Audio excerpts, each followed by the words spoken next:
ఇప్పుడు భూపాల్‌లో కమలానగర్‌లో ఒక ఖాళీ ఆహ్, స్థలం ఉంది. హ్మ్. ఆ స్థలంలో సెప్టిక్ ట్యాంక్ ఉంటది. ఆ సెప్టిక్ ట్యాంక్ నుంచి ఒక శవం బయటపడింది.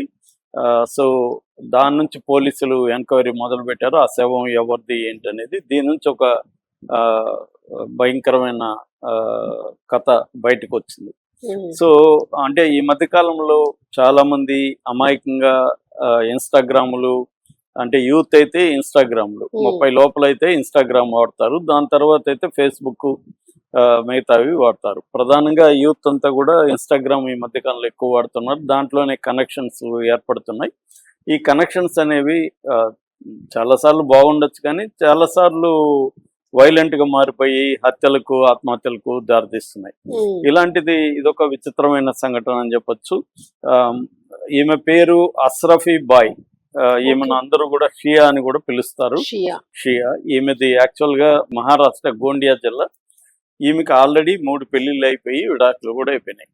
ఇప్పుడు చనిపోయిన ఆవిడ సార్ ఈవిడ? చనిపోయిన ఆవిడ. ఓకే. ఈవిడకి 33 ఏళ్ల వయసే గాని, ఆ!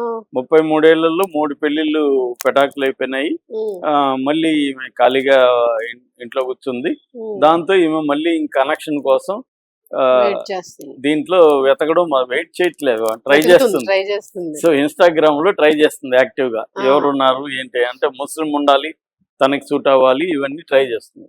ఈ క్రమంలో ఆమెకి సమీర్ అని భోపాల్ మధ్యప్రదేశ్. హ్మ్. ఈమెది మహారాష్ట్ర, అతనిది భోపాల్ మధ్యప్రదేశ్.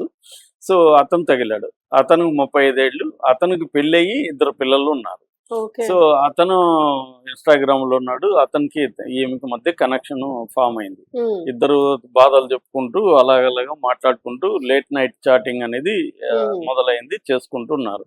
ఈ క్రమంలో వీళ్ళిద్దరి మధ్య ఇంకా ప్రేమ వచ్చేసింది. రిలేషన్ సరే మొదలైంది. అంటే "నువ్వొచ్చేసేయి మా ఇంటికి" అని చెప్పాడు. హ్మ్. నేను నిన్ను రెండో భార్యగా పెట్టుకుంటానని చెప్పాడు. ఈమె కూడా దానికోసమే చూస్తుంది. ఆల్రెడీ 3 అకౌంట్‌లు అయిపోయినాయి. హ్మ్. నాలుగో fourth account account open open కావాలి కాబట్టి ఇతను ఏదో సూట్ అవుతాడు అనుకుంది. సో, ఇతను అక్కడ కమలానగర్ అనేది ఒక బస్తీ లాంటిది. ముస్లిం బస్తీ అనమాట. హ్మ్. భోపాల్‌లో. సో, ఈమె వెళ్ళిపోయింది. వాళ్ళ ఇల్లే మామూలుగానే ఇరుకు. భార్య, 2 పిల్లలు, ఇతనుండాలి. దాంట్లో ఈమె ఎంటర్ అయింది. హ్మ్. ఈమె వెళ్ళిపోయింది డైరెక్ట్‌గా. వెళ్ళిపోయింది. అతను ఇంట్లో పెట్టేసాడు. హ్మ్. భార్య ముస్లిమ్స్‌లో రెండో ఇది హ్మ్. గూడా ఇది హ్మ్. గదా! సో, ఆమెకి కష్టంగానే ఉంది గానీ, సరే ఏమి చేయలేక ఇతన్ని ఎదిరించలేక సైలెంట్ అయిపోయింది భార్య. ఆమె పేరు రుబీనా. హ్మ్. సో, ఈ క్రమంలో ఈమె మామూలుగా వెళ్ళి అతనితో లైఫ్‌ని ఎంజాయ్ చేస్తుంటే ఈ ప్రాబ్లమ్స్ వచ్చేది హ్మ్. కాదు. ఈమెకేందంటే ఆహ్, ఆమె రుబీనా మీడియాతో చెప్పింది. ఆమెకి అన్నీ కావాలి. ఆమెకి భార్య స్థానం కావాలి. ఇల్లు సొంతంగా ఉండాలి. భవిష్యత్తు గూడా ఆమెకే కావాలి. హ్మ్. ఇవన్నీ ఆమెకే కావాలి అనేది రుబీనా చెప్పిందనమాట. అంత గ్రీడ్ అనమాట. హ్మ్. అంటే నన్ను పెళ్లి చేసుకో, ఆహ్, నాతో మళ్ళీ బిడ్డల్ని కను, వారసత్వంగా నా ఆస్తి ఇల్లు కావాలి. నా పేరుతో రాయి. హ్మ్. ఇలాగా డిమాండ్‌లు మొదలుపెట్టింది. ఫస్ట్ టైమ్ "నువ్వు ఉంటే చాలు, నిన్ను చూడలేకుండా ఉండలే" ఈ ఆ! డైలాగులు అయిపోయినాయి. అయిపోయినాక ఇప్పుడు రియాలిటీలోకొచ్చినాక ఇవన్నీ డిమాండ్‌లు మొదలుపెట్టాయి. దీంతో వీళ్ళిద్దరి రుబీనాకి, ఈమెకి మధ్య గొడవలు మొదలైనయి. అంటే నువ్వెవరో వచ్చి నా జీవితాన్ని నాశనం చేసి, అవును. ఈమెకి మొత్తం అన్నీ కదిలిపోతాయి గదా! ఈమె అవును. జీవితం అతలాకుతలం అయిపోతుంది. దాంతో ఈమె భరించలేక పెట్టబేడ సర్దుకొని పుట్టింటికెళ్ళిపోయింది. ఓహో! First wife. ఫస్ట్ వైపు హ్మ్. జబల్పూర్ ఆమెది. జబల్పూర్‌కి పుట్టింటికెళ్ళిపోయింది. నేను భరించలేను ఈ టార్చర్ రోజు అని చెప్పి ఆమె వెళ్ళిపోయింది. ఎందుకంటే ఇతను గూడా ఈమెను నెగ్లెక్ట్ చేసి ఈమెతోనే అవును. తిరుగుతున్నాడు. కొత్త కొత్తగా మోజు ఒకటి గదా! కొత్త మోజు కాబట్టి. సో, ఈ క్రమంలో ఇప్పుడు వీళ్ళిద్దరే అయిపోయారు.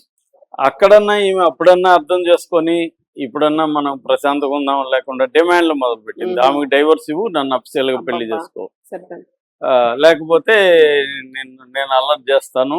మీ బంధువులకి అందరికి పోయి చెప్తాను. అలాగా ఈమె బ్లాక్‌మెయిల్ చేయడం మొదలుపెట్టింది. హ్మ్. ఎవరిని సమీర్‌ని. సమీరు ఇది ఈవిడ అంటే కొరువు ఫస్టు తక్కువేమో. అదేదంటారు. స్వీట్‌గా ఉన్నది ఇదిగా మారిపోయి నరకం చూపించడం మొదలుపెట్టింది. ఈ నరకాన్ని భరించలేక అతనేం చేశాడంటే, ఒకరోజు గొడవలు పెద్దగయినాయి. మొన్న వెన్స్‌డే పెద్దగా అయిపోయి, ఆ కోపంలో ఆమెను ఏం చేయాలో తెలియక పిచ్చెక్కిపోయి అతనికి ఆ కోపంలో గొంతు పిసికి చంపేశాడు.